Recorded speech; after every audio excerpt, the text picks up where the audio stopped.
अचानक से खुफिया सेल का दरवाजा खुला और सूरज की तेज रोशनी रस्तम शाह की आंखों को चुन दिया गई। एक लंबे अरसे के बाद रस्तम की आंखों में सूरज की रोशनी देखी थी। वो पिछले कई दिनों से यहाँ बंद था। इंस्पेक्टर साहब, आप सच में यहाँ हो या मेरी नजरें धोखा खा रही है? वो आंखें मिलते हुए इंस्पेक्टर को सामने देखकर हैरान रह गया था। ड्रामा बंद करो, रस्तम मारक रवायती अंदाज में मुखातब हुआ था। ड्रामा नहीं कर रहा साहब, मैंने सब सच बताया यार। इसके बाद भी आप मुझे घुमाई जा रहे हो। अब भी पता नहीं मैं बर्फ की किस खबर में हूँ। मुझे तो लगता है आप मुझे पागल बना करने वाले हो। मेरे साथ खेलने की कोशिश मत करो, मैं रोज मुजरिमों को मिलता हूँ। ये ड्रामे किसी और के सामने करना रस्तम शाह ड्रामा नहीं है साहब। कहा मैं आजाद इस्तांबुल की हवाओं में रेश कर रहा था और कहा ये दो का कमरा मुझ तो बस भी गर्लफ्रेंड ने मरवा दिया। कौन सी गर्लफ्रेंड? वही रसीना साहब जिसको आप भेजे थे मुझे पकड़ने के लिए। रस्तम की आंखों में चमक आ गई थी। डोंट बी वो स्मार्ट रस्तम, अगर तुमने यहाँ से निकलने के बाद इसकी तरफ आंख भी उठाई तो आंखें निकाल दूंगी तुम्हारी। साहब आप तो मोहब्बत के बहुत बड़े दुश्मन हो। कोई मोहब्बत वहब्बत नहीं है समझे तुम। रस्तम को तो मोहब्बत है ना साहब, वो भी इसके बदन से। मगर फिर भी मैं वादा करता हूँ कि मैं इसके सामने बिल्कुल नहीं आऊंगा। मैं फिलहाल तुम्हें छोड़ रहा हूँ, मगर याद रखना कि प्लान से हटकर कुछ भी क्या तो गोली कहाँ से घसकर कहाँ से निकलेगी ये अंदाजा लगाना भी तेरे लिए महार है साहब। ये रस्तम शाह वही करेगा जो आप बोलोगे। कसम से आपने तो घुमा घुमा कर मुझे वो अजियत दी है कि मुझे लगने लगा कि मैं एक दो दिन में पागल होने वाला हूँ। रस्तम शाह, अब ऐसा मौका नहीं रहेगा कि तुम्हें दोबारा घुमाना पड़े। आज के बाद सब कुछ मेरे प्लान के मुताबिक होना चाहिए। तुम कब वाशरूम जाओगा और कब किसी लड़की के बिस्तर पर, यह फैसला अब मैं क्या करूंगा। इंस्पेक्टर मारक ने रेडन तक पहुंचने के लिए अपने दबाव में एक प्लान तरतीब दिया था और अब इस प्लान के मुताबिक उसने रस्तम शाह को आजाद कर दिया। ये बेवफाई भी कितनी बड़ी चीज है जो किसी भी मनपसंद शख्स को लम्हे भर में दिल से बाहर निकाल फेंकती है। तभी बिस्तर पर बैठी माह की तरफ मतूजा हुआ था जो कई रातों से सो नहीं पाई थी। इसके लिए यकीन करना मुश्किल ही नहीं नामुमकिन था, मगर वो वीडियो चीफ चीफ कर सच्चाई बता रही थी। जब कोई अपना तकलीफ देता है माह तो वो सीधा दिल पर असर करती है और अब तुम्हारा दिल भी फट रहा होगा। यूं कब तक खुद को इस कमरे में कैद रखोगी? जाओ और अपने मुजरिम का सामना करो और अपना दिल हल्का करो। कबीर के लिए ये वीडियो किसी नामक से कम नहीं थी। माह ने फिरोज से जितना दूर होना था इतना कबीर के पास आना था और यही तो वो चाहता था। जलती चंदाड़ी पर तेल छिड़कते हुए उसने माह को जबरदस्ती फिरोज के पास भेज दिया था। सिर्फ एक वीडियो ने ही तुम्हारी यह हालत कर दी माह। अब पता चला बेवफाई की तकलीफ क्या होती है। अब तुमने महसूस किया कि मैं तुम्हें इसके साथ देखकर क्या महसूस करता था। फिरोज बहकी हुई आवाज में बोल रहा था। वो हमेशा इस राज को राज रखना चाहता था, मगर किस्मत ने बहुत जल्द इसे एक्सपोज कर दिया था। इसे खुद अंदाजा नहीं था कि वो वीडियोस किसने बनाई थी और फिर किसने नाहा तक पहुंचाई थी।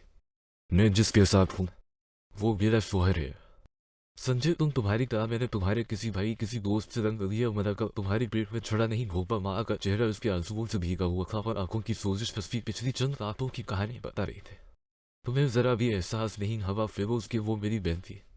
तुम्हारी बहन इस वक्त मेरी बीवी थी और उसके बदन पर मेरा इतना ही हक था जितना तुम्हारे जिस्म पर कबीर का है। मैंने तो कम अज कम इसको तलाक देकर अपने दरमियान से हटा दिया, मगर तुम तो ये भी नहीं कर सकी और आज तक इसके बिस्तर की ज़ैनब बनी हुई हो। मैं जिसके भी बिस्तर की ज़ैनब बनो, याद रखना फिरोज, बस वहाँ वो तुम्हें कभी माफ नहीं करेगी। तुम कहते हो ना कि मैं कबीर से तलाक न लेकर तुम्हें तकलीफ दे रही हूँ। हकीकत यह है कि यह तकलीफ तुम दोनों को खुदा दे रही है। तुम दोनों ने मुझे पहले धोखा दिया और अब इसका बदला कबीर की सूरत में खुदा तुम दोनों से ले रहा है। फाइमा को तो मैंने इस घर से निकाल दिया, मगर तुम्हें नहीं निकालूंगी। फिरोज, मान लो तुम मेरे साथ कितनी फ्री थी। ये सब बताने के लिए मेरा मुंह मत खुलवाओ। अगर तुम्हें वाकई ही मुझसे मोहब्बत होती तो तुम हमारी तलाक के कागजात बड़े स्पॉन्सर में जमा करवा कर जबरदस्ती मेरी कंटेक्ट में यही बहन से ना करवा। सिर्फ पैसों से मोहब्बत।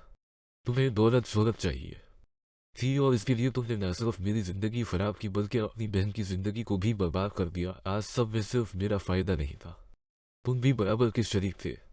वो हम दोनों का बिजनेस था और हम दोनों को फाइबर की जरूरत थी और ये कोई नई चीज नहीं हुई थी। हर साल हजारों लड़कियां कंट्रीक्ट मैच करके लंदन आती है, मगर कभी ऐसा नहीं हुआ कि कंट्रीक्ट मैच वाले यूं रंगलियां बनाना शुरू कर दिया। हाँ, तुम सही कह रही हो कि वो कंट्रीक्ट मैच थे, मगर तुम ये बात क्यों भूल जाती हो? क्या तुम्हारे भी तो कंट्रीक्ट मैच? मैंने तो कंट्रीक्ट के मुताबिक फाइवा को छोड़ दिया, मगर तुम तो अब तक इसके साथ चमकी हुई वो पता नहीं तुम्हारे बदन की प्यास कब बजेगी। जिस फिर योमावत अगर तुमने मेरे करेक्टर पर उंगली उठाई तो मैं भूल जाऊंगी कि मेरा और तुम्हारा रिश्ता क्या है। रिश्ता कौन सा रिश्ता तुम्हें लगता है कि तुम्हारी इस होश ने कोई रिश्ता छोड़ा है? वो 2 कदम बढ़ता हवा उसकी तरफ आया था। होश परस पारक हो तुम वो इसको नहीं देखा रहा था। यूं बंदी बाज फिर उसने फिरोज को मारने के लिए हाथ बढ़ाया और फिर किसी अनजान कुव्वत ने उसका हाथ रोक लिया। I just hate you Firoz वो रोती हुई वहां से चली गई थी। जिस चेक हर बॉडी लैंग्वेज मारक किस तरह इसके हाथ कांप रहे हैं। क्या ये रेडन का सामना कर पाएगी? बड़ी स्क्रीन पर चलती फाइमा के इम्तिहान की वीडियो सीनियर ऑफिसर को मुतमिन नहीं कर पाई थी। मारक हमने सिर्फ उसे रबड़ की गोलियां मारी थी, मगर रेडन और इसके लोगों के पास असली गन और गोलियां होंगी। ये लड़की रेडन के सामने 2 मिनट नहीं निकाल पाएगी। सर आप भूल रहे हैं कि यही वो लड़की है जिसने रस्तम को तरीक किया था, और यही लड़की अब एडम को भी तरीक करेगी। मालक अभी तक बजट था कि वो फाइवा से ही ये मिशन मुकम्मल करवाएगा। मालक तुम्हें पता भी है कि जब ये लड़की रस्तम के साथ अकेली थी तो वह क्या हुआ होगा? ऑफिसर ने जुमला लंबा खींचा। वो इस सब से अभी तक नहीं निकल पाई। जिस फमीजन जब इसके घर कई रस्तम हुए तो वो क्या करे? शीवेर की हर शरफ मुझे इस लड़की पर यकीन है कि ये जरूर करेगी, और अनफिकट अब वो करना भी चाहती है। वैसे भी रस्तम के मुताबिक ये लड़की एडम की कमजोरी बन सकती है। अब अगर एडम की ये कमजोरी है तो क्या हम दलाल बन जाए? मालक क्या हमारी इंटेलिजेंस का मियार यही रह गया है कि हम कल दिवस सफाई करना शुरू कर दें? ऑफिसर ने मालक को डांट पड़ा दी थी जो इन्फॉर्मेशन रस्तम ने दी है। आखिर तुम इसको इस्तेमाल करते हुए एडम तक क्यों नहीं पहुंचते? रस्तम को सिर्फ इतना ही पता है जितना एडम ने उसे बताया है। असल पदानन तो एडम के दिमाग में है। सर मैं एडम को तमाम सबूतों के साथ पकड़ना चाहता हूँ ताकि हम इसका सारा प्लान एक्सपोज कर सकें, और इस सब को हासिल करने का यही एक तरीका है। क्या तुम वाकई ही ये सोचते हो कि एडम किसी कालगर्ल को एक रात के लिए लेगा और फिर इसे अपना पूरा प्लान बता देगा? लाइक सरिसली मार्क सर एडम ने खुद को जखना इंसुलेट किया है। इसके लिए ये मुमकिन नहीं है कि वो रोजाना नई लड़की को अपने बिस्तर पर लाए। मैं मानता हूँ कि रस्तम ने हमें यही बताया है कि एडम भी इसकी तरह रोज लड़कियां बदलता है, मगर मेरा मानना है कि जैसे ही उसे कोई परफेक्ट लड़की मिले वही बन जाए, क्योंकि रोज लड़की बदलना एक असफ फैक्टर है।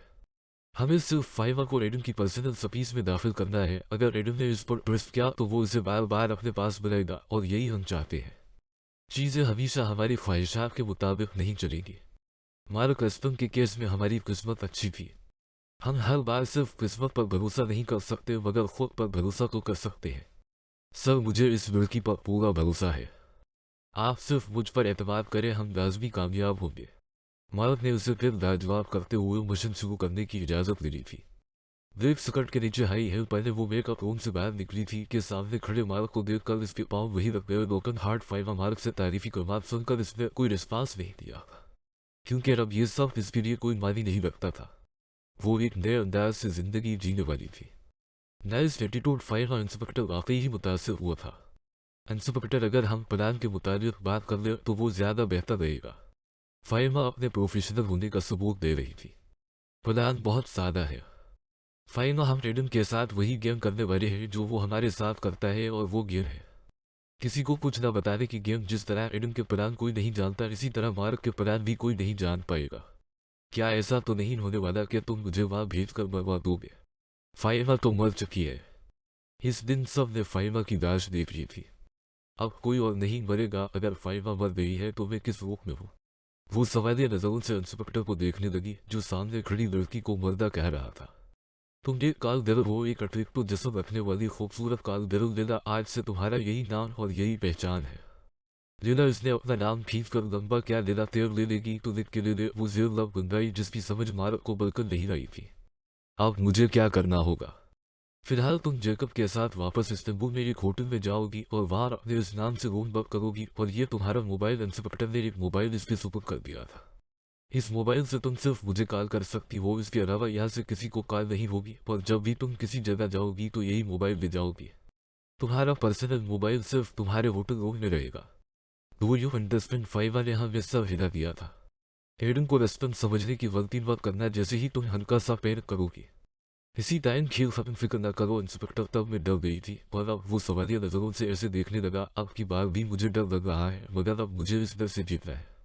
अब तो तुम्हें यकीन आ जाना चाहिए कि हमारा मदाफ एक हादसा नहीं बल्कि कुदरत की एक पलायन थी। तभी रोती हुई माँ को दिलासा देने की कोशिश कर रहा था। इन दोनों की खूबसूरत जिंदगी सिर्फ चंद हफ्तों में किस हालत तक पहुंच गई थी। मैं नहीं चाहता कि तुम मुझे दिल से कबूल करो, मगर तुम्हें फिरोज को इस सब की सजा देनी चाहिए। वहां कबीर इस सिचुएशन से फायदा उठाने की भरपूर कोशिश कर रहा था, और अब तक वो यही करता है। इन दोनों की मिड लाइफ को तबाह करके इनसे बदला लेना ही इसका मकसद था। इस जुर्म का बदला जो बुजुर्गों के दिमाग के दरीचों से तो उड़ गया था, मगर कबीर इसके लिए अब तक बेचैन था। नाहा और फिरोज की जिंदगी में कबीर की एंट्री सिर्फ एक हादसा नहीं बल्कि पूरी परिपदानंद थी। चंद महीने पहले लंदन में इन दोनों को वक्त देखकर कबीर को वो सब याद आ गया था। इसने तभी फैसला कर लिया था कि वो उनकी जिंदगी में एंट्री जरूर देगा। वो फाइवा को इस्तेमाल करना चाहता था, मगर कुदरत को कुछ पर ही मंजूर था। वहाँ अपनी चालाकियों से खुद ही कबीर के जाल में फंसती चली गई और नौबत यहाँ तक आ पहुंची, मगर अब भी कबीर का बदला पूरा नहीं हुआ था। इसके बरहना कंधों पर अपनी जबान का लफ्ज देते हुए वो उसके कान के करीब सरगोशी करने लगा, जिस तरह खौं का बदला खौं होता है। इसी तरह बेवफाई का बदला बेवफाई। कबीर ने एक लंबी सांस की फुहार मारी थी। मैं इन दोनों को मार दूंगी। कबीर नहीं कहा, इनको मारने से तुम्हारी तकलीफ कम नहीं होगी बल्कि ज्यादा होगी। तुम्हें तभी सुकून होगा जब तुम इनके साथ भी वही सब करो जो उन्होंने तुम्हारे साथ किया। कबीर के हाथ इसके सीने पर गर्दिश करने लगे थे और वो चाहते हुए भी इसे इस बार नहीं रोक पा रही थी। वो पूरी पदानंद से वहां को जाने के लिए एक तरफ फिरोज के खिलाफ जहर भर रहा था और दूसरी तरफ इसके कंधों पर अपने होंठों का लफ्ज देते हुए उसे बेचैन कर रहा था। तुमने इस शख्स के लिए क्या नहीं किया वहां, मेरी हर बात मानी सिर्फ इसको पाने के लिए, और इसने तुम्हारे साथ क्या तुम्हारी ही छोटी बहन छे। कबीर चाहता था कि वहां सिर्फ इसको सुने ताकि इसके हाथ में वही बात तो कबीर चाहता। कबीर ने वहां को चूमते हुए अपने हाथ की उंगली को उसके होंठों पर फेरना शुरू कर दिया। मैं जानता हूं कि तुम इसको बहुत चाहती थी और ये भी जानता हूं कि तुम्हें अब इससे शदीद नफरत हो गई। कबीर उसका रुख बदलते हुए उसे अपने सामने लाया और उसके चेहरे से उसके बालों को हटाते हुए अपना चेहरा उसके करीब लाया। जब हमारे अंदर किसी के लिए नफरत पैदा होती है तो जिस्म में मौजूद मोहब्बत साल के बदन से निकल जाती है। मैं चाहता हूं कि वो सब तुम मुझ पर निछावर करो। अगरचे में फिरोज जितना महबूब नहीं हो सकता मगर तुम्हारा शोहर तो मैं नहीं चाहती कि कभी मुझे खुद से ही बेवफाई की बू आने लगा। मैं उसे मारकर खुद मर जाना चाहती हूँ। उसका नम लहजा उसके हृदय की पख्तनी बता रहा था। नहीं, ये बेवफाई नहीं है। वहां अपने बदन तक किसी को रसाई देना या खुद किसी के बदन तक पहुंचना बेवफाई नहीं है।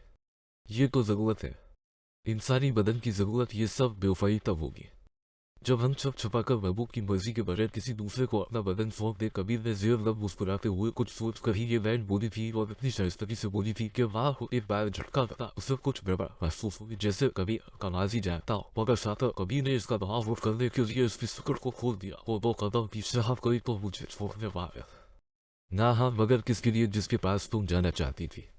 वो तो तुमसे बेवफाई कर गया, मगर मैं बेवफाई नहीं करूंगी। क्या तुमने पहले कभी ऐसा काम नहीं किया? वो मानी फैज अंदाज में इसकी आंखों में देखने लगा। वो एकदम शशद आंखों से उसे देखने लगी। इससे पहले कि वो कोई सवाल करती वो इसके बदन पर टूट पड़ा। शाम का अंधेरा ढलते ही वो चेहरे पर मेकअप लगाए, हाई हिल पर टाइट जींस जेब तन के और अपने स्याह काले लंबे बालों को शानों पर सजाए इस्तांबुल के बाजारों में घूमने लगी। वो मुख्तसर से अरसे यहाँ दूसरी बार आई थी, मगर उस मुख्तसर से अरसे इसकी पूरी शख्सियत बदल गई थी। फाइमा और दिला सिर्फ नाम का ही फर्क नहीं था। फाइमा के साथ फारिस की यादें, माह के एहसानात और फिरोज के सतम थे, मगर दिला इन सब चीजों से आजाद थी। फाइमा और दिला दोनों का इस्तांबुल को देखने का नजरिया बिल्कुल अलग था। जहां चलते हुए फाइमा कांपती थी, उन्हीं सड़कों पर दिला आजादाना चल रही थी। न सिर्फ चल रही थी बल्कि जिस्म बेचने वालों और जिस्म खरीदने वालों को दूर से ही पहचान रही थी। यूं ही घूमते हुए एक गाड़ी इसके करीब आकर रोकी और वो उसी वक्त उनकी तरफ मुतवज्जा हो गई। वो यूसुफिन टू नाइट वन नीज ने दिलचाई नजरों से इसके जिस्म का मुआयना करने के बाद आफर की थी। Why not? How much? 500 euros. That is too much, baby. Yes, that is too much because I am too costly. इसने मुस्कुराते हुए कीमत ही कितनी बता दी थी कि वो इनकार कर दे। इस इनकार में भी से एक अजीब से वजह आया था और फिर वो कई गाड़ियों के पास रखती खुद का रेट लगाया आगे निकलती गई। जिस शहर में एक जवान लड़की 25 वो पूरी आग के लिए बसता हो, वहाँ ज्यादा को 500 यूरो को दे रहा था।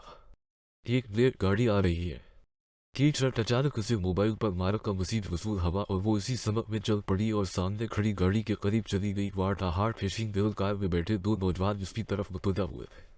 I am too much heart baby, जेब में कितने पैसे हैं तो बोल कितना देगी? फन नाइट का कितने लोग हो लेदा के सवाल पर वो एक दूसरे को देखने लगे थे। सिर्फ एक, मगर गाड़ी में तो तुम 2 हो, तुम दोनों में से कौन करेगा? हम नहीं करेंगे, हमारा बास करेगा। किधर है? वो गाड़ी में बैठ बताते हैं। लीला फौरी समझ गई थी कि एडम से मुलाकात का वक्त हवा चाहता है, इसलिए वो ज्यादा टाइम ज़ाया के बगैर उनके साथ गाड़ी में बैठकर चलती थी। गाड़ी मुख्तलिफ सड़कों को क्रॉस करती हुई एक वीरान जगह पर रोकी और वो दोनों नौजवान इसे लेकर एक होटल नुमा बुलंद में चले गए। बुलंद में दाखिल होते ही सिक्योरिटी चेक के नाम पर एक औरत जिसके करीब आई और सर से पांव तक उसका सारा बदन पटोलने लगी। ये क्या कर रही? वह किसी बाहर नुस्खे से मिलने वाली? क्या वो हैरानी से अपनी तलाशी लेती औरत की तरफ मुतवज्जा हुई जिसने उसका पर्स और मोबाइल तक रख लिया था। यहाँ का यही तरीका है।